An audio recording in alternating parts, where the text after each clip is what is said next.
Pas mal de questions sur les positions des uns et des autres au sein de l'OCDE. Notamment la Chine. La Chine, de façon très intéressante, n'est pas dans une position qui est on veut tout sur le marché, car la Chine, qui est très stratégique et pense au lendemain, se voit demain comme un exportateur de propriété intellectuelle. Et donc la Chine aujourd'hui, et c'est intéressant parce que il y a quelques années, la Chine aurait dit on veut tout sur le marché, les États-Unis auraient dit on ne veut rien et on veut tout sur la résidence, rien au marché, tout à la résidence.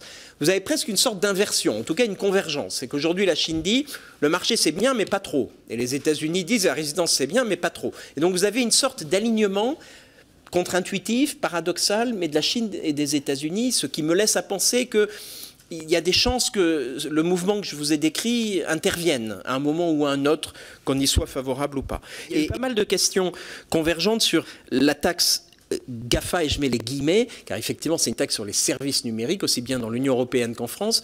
J'ai fait beaucoup de jeux de mots qui n'ont pas forcément toujours beaucoup plu, mais cette taxe, notamment dans la directive européenne, je pense aussi dans la loi française, c'est pas une taxe GAFA, c'est une taxe GEFE, parce qu'elle n'attrape ni Amazon ni Apple. Et dans les GAFA, vous avez Apple et Amazon, donc il faut faire attention à ça. Cette taxe, elle porte sur les services qui sont hautement numérisés. Et donc, ce sont les activités où vous avez beaucoup de contributions de la part des utilisateurs.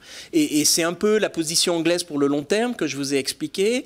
Pour le long terme, on voit les difficultés intellectuelles qu'elle soulève. Pour une mesure de court terme, elle a l'avantage d'être assez cantonnée et donc de limiter les possibles effets négatifs qu'une taxe sur le chiffre d'affaires peut avoir. Est-ce qu'une taxe sur le chiffre d'affaires est compatible avec les conventions fiscales?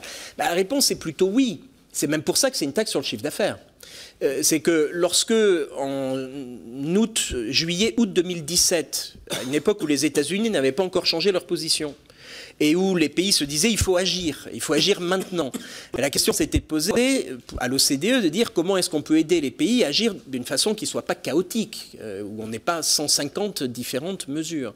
Et donc la réflexion s'était portée sur une taxe qui n'est pas couverte par les conventions fiscales. Et les taxes sur le chiffre d'affaires ne sont pas couvertes par les conventions fiscales. Alors après, évidemment, le diable se cache dans les détails, et je n'ai pas fait à dessein une analyse détaillée du projet de loi français, parce que ce n'est pas notre travail à l'OCDE de voir la constitutionnalité de la loi, sa compatibilité avec les règles européennes, et s'il y a une question de compatibilité avec les conventions fiscales, ce sont les partenaires qui les souveront, comme c'est le cas pour la CSG. L'OCDE n'a pas d'opinion de savoir si la CSG doit être couverte ou pas par la convention fiscale franco-américaine, car c'est une question bilatérale.